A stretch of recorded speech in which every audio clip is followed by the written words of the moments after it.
Welcome back to the Thrive Vodcast. In today's episode, I'm tackling a common question that I seem to be getting all the time: how to optimize and tweak Google Earth Pro for peak performance. Have you had random crashing or performance issues with Google Earth Pro? I'm going to kick off this show by helping to steer you in the right direction. I'm going to run through some of the steps and adjustments that will improve the performance and capability of Google Earth Pro. Then we're hitting the road and heading to North Texas, where we just wrapped up the second stop of the Peax Elk Tour at the Colony, Texas Scheels store. The event was absolutely incredible. The energy, the turnout, and the passion for elk hunting was contagious. After the event, Brian, Eli, my son, and I packed up and we headed out to the remote reaches of Texas for some pig hunting with Jeff and Cason. I love these on-location episodes, and I think you're going to enjoy this one. Let's get to it. In the comments section of Thrive Episode 5, I got two questions that circle back to the same relative topic. Number one, I'm going through your course now. My Google Earth Pro keeps crashing and it won't run all of your toolkits. Number two, I have an old MacBook and I can't run Google Earth Pro without it freezing or shutting down. These are great questions and some I've been getting a lot lately. Of course, some of the issues might be related to computer performance, age, and etc. But Google Earth Pro does come with its challenges and it can be finicky and difficult at times. But it is still hands down one of the most powerful e-scouting and hunt planning tools available, especially when you use it side by side with your preferred hunt applications. Remember, we are talking about Google Earth Pro, the application version that must be installed on your computer, not Google Earth on your web browser, and not Google Earth, the mobile application version. These options are fine for aerial images, but they lack the feature set and the ability to use third-party data, like with my Treeline Google Earth Pro toolkits. I've included the direct link to the Google Earth Pro application download in the text description below. Okay, so you're using Google Earth Pro and you're having random crashing or performance issues. There are some steps and adjustments you can make. Let's jump over to Google Earth Pro and work through a few of the options. Okay, here we are in Google Earth Pro, and I'm going to run through just a few things that you can do that might enhance or improve the performance issues in Google Earth Pro. First, let's start with the preference settings. So we're working on a Mac. So on a Mac, you're going to go to Google Earth Pro at the top of the menu. You're going to come down to preferences. If you're using a PC, you're going to want to come over here to tools and go down to options. So I'm going to come down here. I'm going to select preferences. And the first thing it's going to open up is our 3D view. So there's not many settings on this first tab that really relate to the performance issues. So we're going to jump right into the cache. So you're going to want to make sure that your memory cache size is set to 1024 megabytes and that your disk cache size is set to about 2000. Then you're going to want to go ahead and come down here and hit clear memory cache and clear disk cache. This gets rid of all the files that it's been saving in the background, and maybe one of those is causing some of the issues. Then when we click on the Turing tab, there's nothing here that usually relates to performance issues. So then we'll go on to the navigation tab. Again, there's not much here, but I do recommend that you set your navigation to do not automatically tilt while zooming. You know, if you use Google Earth Pro very long, you'll know that when you click on something, it wants to rotate and twist and make it all cool when it zooms in. But a lot of times it gets the tilt out of whack and it gets the orientation out of whack. So I like to set that to do not automatically tilt while zooming. That's not really related to performance, but it's a very useful tip that makes it easier to work in the Google Earth Pro environment. The final tab is the general tab. There's not a lot here, again, that will help the performance. You can say show prompt for all errors. That's helpful when you're trying to pick up, maybe there's a file that's causing issues. So I keep that on so I can see that if I've got any errors in files, but usually that's not the case. But again, keep that in mind. That is something you can do. So to make sure we save our settings again, make sure you say apply and then you say okay. So that gets our preferences settings set. Okay, so one of the final things you can do that will really help the performance of Google Earth Pro, and especially is the case if you're having all kinds of issues with Google Earth Pro. You can come up here to the help, you can come down here to launch repair tool, and it's going to bring up this window. Now the thing is, this will not usually run with Google Earth open in the background. So once this window opens, you're going to want to come over here and you're going to want to close Google Earth Pro. Then you've got access to the repair functions. So you're going going to want to come over here to disk cache, and you're going to want to clear that disk cache. The other options you have here is you can restore to default settings. If you want to start everything over, maybe a setting has gone bad, or maybe something is corrupt, you can restore your default settings. That's another option. And then a final step is to delete your My Places folder.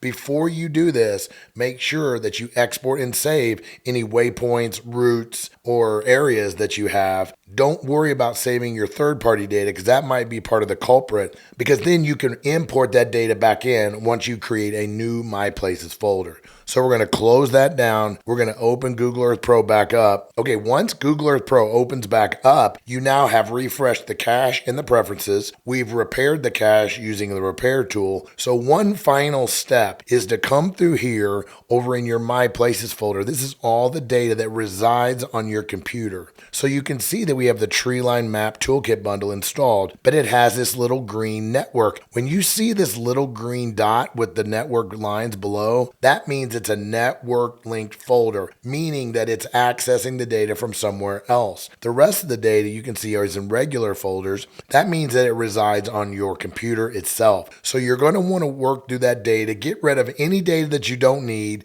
or is duplicated or whatever. But what you're really looking for is any third-party data that you might have downloaded and installed into Google Earth Pro. Usually I find that's the biggest culprit and the biggest problem with Google Earth Pro having random crashing and shutting down problems. So those are the steps you can take that will really help improve the performance of Google Earth Pro. I continue to find that few Western hunters realize the real power of utilizing the full capabilities of Google Earth Pro. The available hunt platforms are great. I use them all, but they all fall short in some very critical areas. The problem: the original Google Earth Pro base installation is limited to aerial imagery. The real power is revealed when you start to feed custom data sets into it. Most hunters don't even know this is possible, and if they do, they usually fail to grasp the capabilities of adding these data sets. The problem has always been the moment you start downloading and adding data to Google Earth Pro, the performance issues seem to magnify. The solution: Google Earth Pro is completely transformed when we add third-party data sets from various agencies and organizations. The Treeline Google Earth Pro Toolkit installs a single, very small file. Once this single file is installed and expanded, Google Earth Pro takes on an entirely new dimension. The key is that the toolkits are network-linked files. They are not stored directly on your computer. They are hosted on my Treeline Amazon server. This reduces or eliminates a lot of the crashing and performance issues. This also means as the files are updated and modified, you will always have access to the most current Treeline data. I designed these toolkits specifically for Western hunting. These are the exact tools that I use to do a majority of my e-scouting work. The toolkits come with detailed instructions to convert your standard Google Earth Pro application into a full-fledged e-scouting and Western hunt planning machine. A link and a special Thrive discount has been included in the text description below.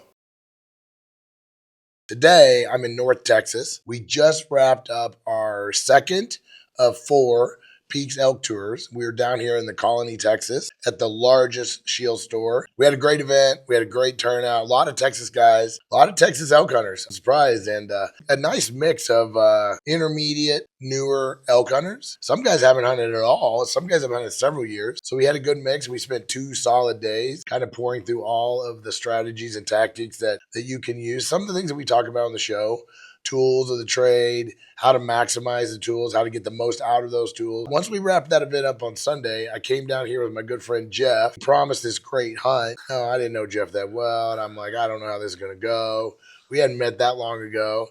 Well, we had decided when we met we were going to do this hunt. So we're going to talk about a couple things today. Is one, we're down here at this ranch. It's a 20,000 acre just mecca in North Texas. It was even better than I thought it would be. We've been shooting pigs for day and a half solid. My son killed a 278. 278, yeah. 78. So this is the first time I've ever been hawk hunting. You know, it's nice sometimes to have, like, we do all these freaking super strenuous, debilitating, backbreaking, remote backcountry hunts, and then we come down here and it's nice to have a little relaxed sometimes. And I wouldn't say it's totally relaxed, but definitely more casual than but anyway, I'm here with Jeff. So Jeff, thanks for having me here in Texas with my son. You bet. So now, Jeff, we got to turn our attention to the fall here pretty quick. I'm already thinking about it. So one of the things we wanted to talk about today was we both have about the same number of points. We both love archery hunting elk. He's a stone cold killer. So anyway, we're merging our talents. He's promising me a 400-inch bull. No, I'm not. In Colorado. Oh, gosh. So we are going to go all in on this unit. But what I want to do with this episode is I want to talk about it and kind of what we're going to be doing. But I also want to bring attention to this new Colorado situation. You know, you guys that are watching this, I know you've been reading some things. You've heard the rumors. You're hearing things. Well, I just got my Colorado big game booklet in the mail. Yep. We knew that the non-resident archery elk tags were no longer going to be over the counter. Now, so far, the rifle ones are, but I suspect that's a very short-term proposition as well. But so they've taken away the over-the-counter archery tags. Well, they're now an A tag. So now, from what I can read and what I understand, is when you apply, it's a first choice. But guys, what this really means is all of these guys or I should say all of these hunters up until now have been doing the over-the-counter tag, but they've been earning and banking and saving points. I feel like it's going to change the landscape of Western elk hunting a little bit. This is for sure. It's going to put more demand on Montana tags than we already got. It's going to put more demand on Idaho tags. 100%. It's definitely going to put more demand on Wyoming tags. Yep. Even if there's a lot of tags available, because now you got to draw by unit. That's the other thing. There's no buying the over-the-counter and going to whatever unit you want. Right. You got to select a unit. You got to apply for it. You got to get it. So some of the better over-the-counter tags might get pressure than some of the ones that have not been that popular. We don't know. But what we do know is that you got to pick a unit now and you got to apply for it. And it's going to cost you your points. So we are setting at a number of points that got 100% last year. Yep. For the unit that we want. We're kind of on the cusp, though, right? So at the end of the day, you know, if we put in last year, we would have drawn. We would have for sure. 100%. We have that data in front of us. You know, but it's a sliding scale. And so when you look at Colorado as a whole, we're dispersing a lot of elk hunters in one way, shape, or form because it's probably the number one hunted state in the West. Oh, yeah, by total hunters. Yeah, and by total elk numbers. Total elk. I mean, guys, they have almost double the elk of any other state. Yep. You know, it's known for quantity over quality, but that's not completely true. Colorado produces some very nice bulls. They do. Now, some of the over-the-counter units, maybe not. It's more of a quantity game, but even so. But you know, a lot of guys have been going to elk camp for years. And we were talking to some this weekend. Yep. They've always gone to their place. They're a little stressed out now that they're coming from Texas and Michigan and Pennsylvania, wherever they're coming from. And they've been picking up their tag on the way there. That's just the way it's been since I've been hunting for 35 years. That's all out the window. So here's really the problem. We got another bonus into this, too. The reintroduction of wolves. Oh, yeah. So now guys are thinking that, you know, the wolves are going to eat all the elk in the next couple of years, which they're not, but it's coming. Right. You know, it took about 10 years, 8 to 10 years in Montana and Idaho for those wolves to really get a foothold and really start wreaking havoc. So one of the things I worry about in Colorado, and again, I love Colorado. I hunted elk in Colorado 19 years in a row when I first started hunting 34 years ago. This will be my 34th elk season. My first 20 years or so, 19 years, I hunted in Colorado. Now, I hunted some other states additionally, but it was always Colorado. Buying my tag, and when I went out, various units all over the state. So now what I'm worried about in Colorado, now that they've pretty much decided they're going to manage wildlife, that they don't care what the wildlife experts say anymore. They're just going to put it on the ballot. They put the mountain lion thing on the ballot. They put the wolf thing on the ballot. They seem to be putting everything on the ballot. That's the new way in Colorado. That's a dangerous way. I mean, whatever. You can believe what you want. It's just not the way to do it. There's people that are experts in this field for a reason, and they're trained. They study. They do research. The emotional reaction of the public. Guys, we love seeing wolves on the landscape. I love it. But what I don't like is when there's nothing else but wolves on the landscape. And so they're an apex predator and they just don't manage themselves. And wolves can tolerate extreme colds, extreme snows, extreme temperature, all the things. So they just really have nothing to control their populations other than us. The wolves are in like Mecca. They've got an unlimited amount of elk right now. They've got unlimited amounts of dogs and cats running on the trails in Colorado. They've got unlimited livestock. They've got they're in hog heaven. But as time goes on, the pressure on the ungulate population is going to be pretty intense. And I'm worried that Colorado is not going to have the fortitude to hunt the wolves. And if they don't hunt the wolves eventually, it's going to become a real issue in my mind. Anyway, long-winded, but these hunters have that in their mind. So they're starting to cash points. They're like, well, Colorado's gone to the birds. Well, it's not going to the birds just yet. You've got a few years to go. But right. And you also, in this mix, you've got point creep that they're trying to address. So you've got the new regulations in 2028.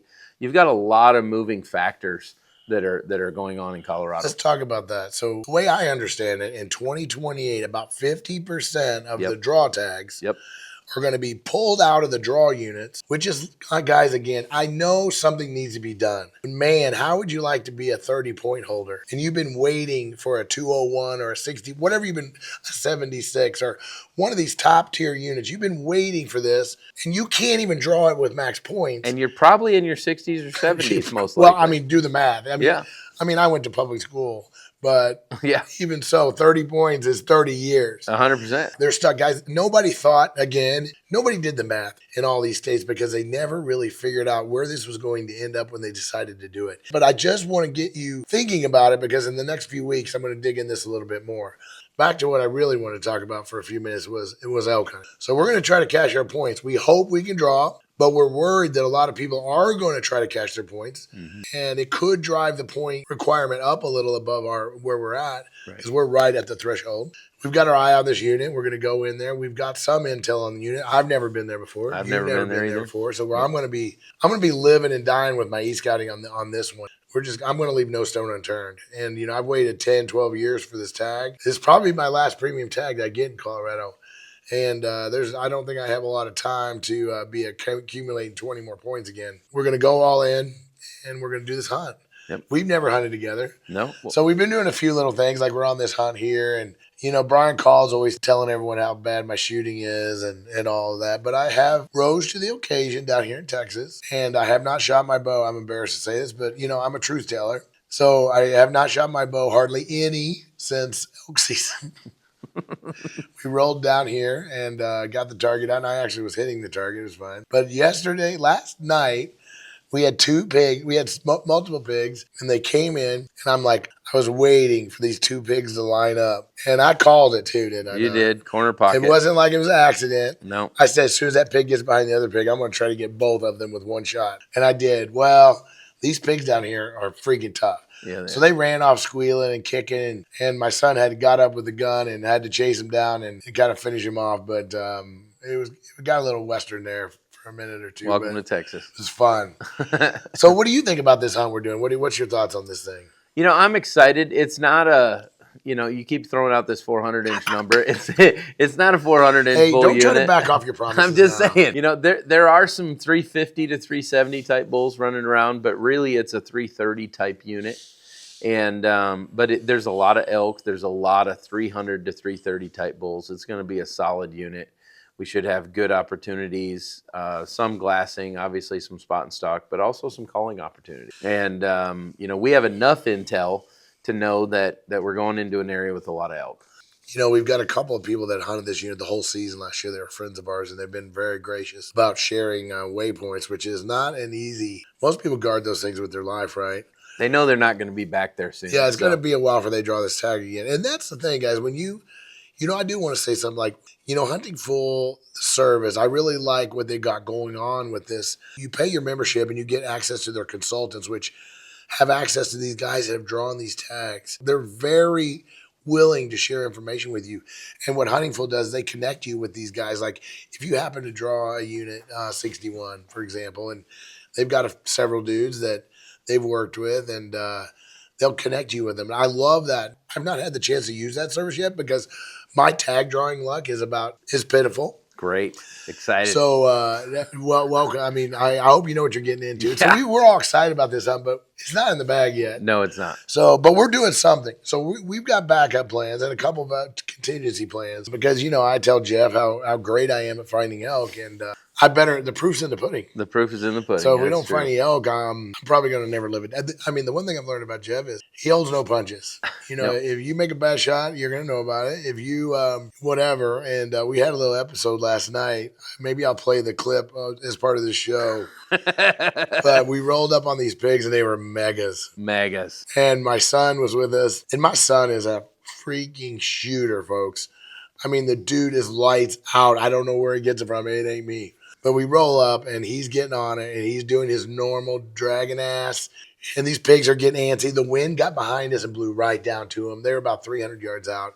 And it took a few seconds for it to roll down. Then all of a sudden, it's chaos.